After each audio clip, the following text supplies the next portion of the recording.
aron masayod og makita gayud niya kung unsa ang mga gikinahanglan ug mga yungungo sa katawhan.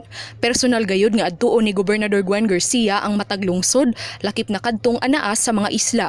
Sama na lang sa iyang pagbisita sa isla sa Bantayan ni adtong Hunyo 22, kabahin sa paghatod sa mga serbisyo sa Kapitolyo ubos sa Caravan of Provincial Government Services didto sa ikaupat nga distrito. Mao kini ang ikaduhang higayon nga nagpahigayon ang Kapitolyo og Caravan of Provincial Services karong tuiga. Ubos sa programa, manghatag ang Kapitolyo og vitamins ug food packs ngadto sa mga barangay workers, assistive devices sa mga kabatan-unan ug katiguangan nga mga baldado, mga vegetable seedlings alang sa kapulisan ug magtutudlo nga niapil sa sugbusog program. Vitamins alang sa senior citizens, agri-fishery indemnity checks.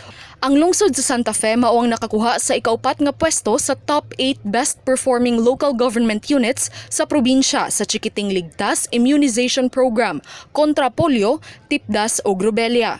Si Dr. Neil Hilbuena, ang health officer sa maong lungsod, mapasalamaton sa mga health workers sa Santa Fe nga maugayod ang naningkamot nga mabakunahan ang mga bata lakip na kadtong mga barangay nga naa pa sa Pikas Isla.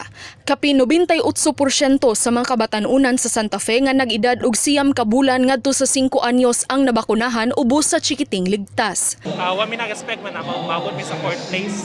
So mo na pasalamat ko sila sa tanan. Guys, thank you na sa kang governor o kang Doc Gango nga natagaming award ba inani.